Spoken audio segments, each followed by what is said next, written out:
Yo, what's going on, everybody? It is a little bit after 8 a.m. here in Crystal Lake. On a Sunday, I'm over at Lippold Park. I'm gonna get in my long run today. It's 1 week after the Chicago Marathon. And already I got 2 more marathons I gotta get ready for. So now it's time for the real work to begin. I've got New York in about 3 weeks. And then another 4 weeks after that, we've got CIM in Sacramento.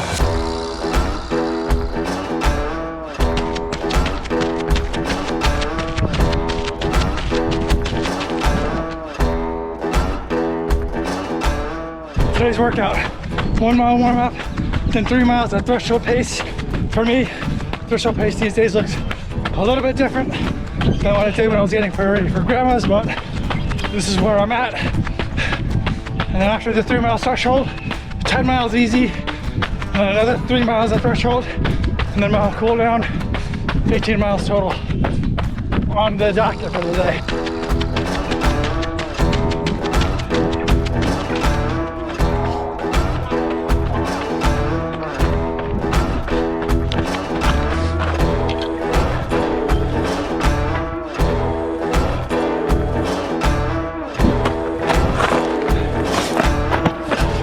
All right, I'm about 9 miles into the run today. I'm gonna pick up this bottle of Scratch and run with it and try to finish it over the course of this lap.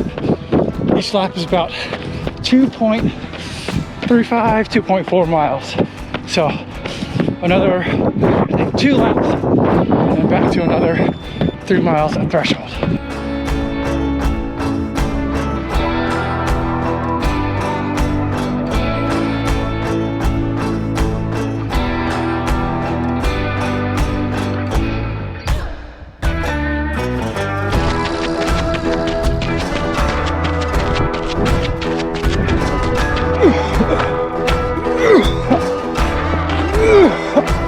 All right, 1 more mile to cool down, and I'm done. 18 miles for the day. Oh, I'm tired. Whew.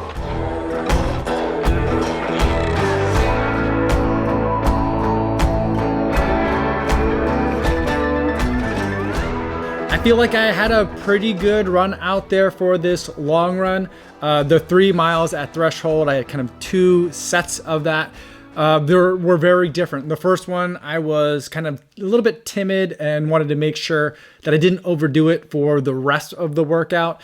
And then the second set, still not kind of like where I'm used to my threshold paces being, but it certainly felt like a threshold effort. And so I feel like ultimately that's what I wanted to get out of the workout. I think part of it is, I'm coming off of a marathon, which granted wasn't an A race or probably not even a B race, but still was a pretty long amount of time to spend on feet. So I'm still recovering from that. That was just a week prior to that run.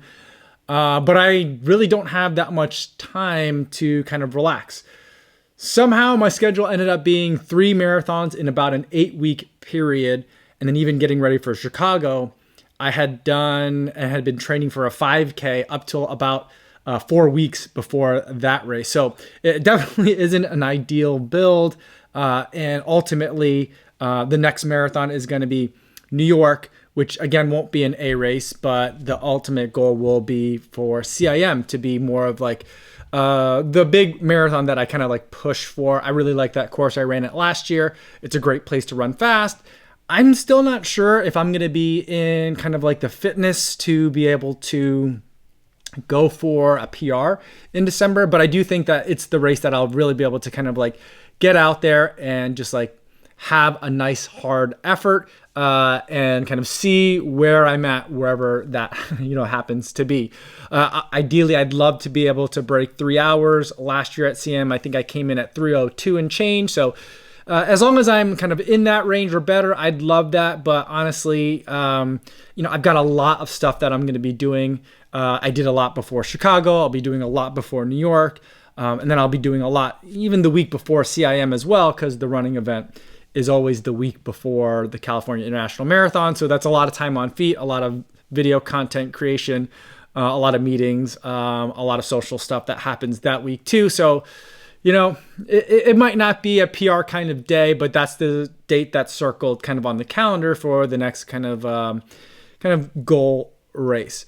I think in the lead up to that, training wise, it's number one, the main thing that I'm worried about is just being healthy and durable enough to make it to that December race. One of the things I've been using is this R3 recovery tool from Roll Recovery. I've been using this on my feet quite a bit. I really enjoyed it, especially when I was doing a lot of work on the track, which is not something that I normally do. And my heels were hurting quite a bit. Getting this right into some of these grooves was really, really nice for that, so that I can continue running without any pain. The other thing that I use is the massage gun. I'll get this one out. And usually I just jam that right into kind of like the hip socket. And I'm usually working my glutes for something like that. I've also bought a kettlebell recently. And so as I'm going through in the next 7 weeks, I'm going to start incorporating a little bit of that into my weekly routine as well. Trying to add a little bit more weight to kind of my strength exercises and mobility routine. I'm not sure that I'll really gain like the full benefit of that even by December. But the idea is that, I have December circled on the calendar for 2022, but I also have Tokyo coming up for 2023. And I really want to start putting in place the pieces now that I think are really going to get me to having a good day in March. So like, I'm concerned a little bit about December, but ultimately there's a much longer timeline of things that I'm looking forward to in terms of what I'm preparing for and how I'm planning to train. But the first thing I gotta do is I gotta survive like kind of like the next 7 weeks, not only to just make it through the races, but to have a lot of fun and to be able to run reasonably well as I'm going through those weeks. The plan that I'm going to be following is pretty much the Jack Daniel's running formula plan. Usually I kind of just do a Jack Daniel's inspired marathon build, which is a lot of threshold mile repeats and then a lot of marathon paces for the long runs. This time, I think I'm going to take a look at some of the workouts a little bit more specifically and kind of follow what Jack Daniel's prescribes a little bit more literally.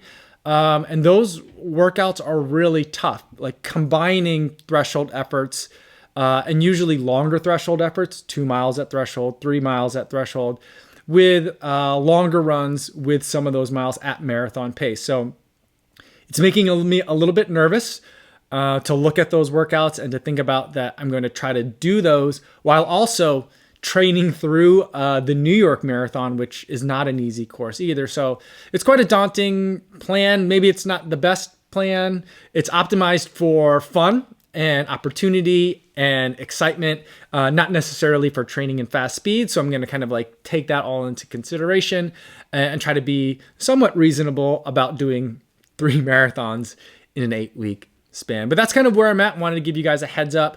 I'm finalizing my schedule for New York now. So in the next week or so, start to look for stuff on the Kofuzi Run Club Strava group. So we could talk about, when the group runs are going to be. There's probably going to be one Friday, but there will definitely also be one on Saturday. That's going to be part of a bigger group run. That's not necessarily just mine, but with a lot of other people. So lots of fun stuff happening for New York. Lots of fun happening for Texas and TRE in Austin, and also in Sacramento for CIM as well. So stay tuned for that.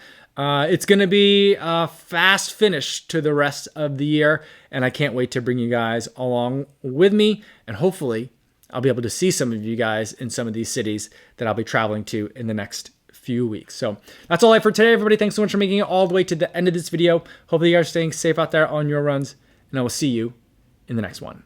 Yo, what's going on?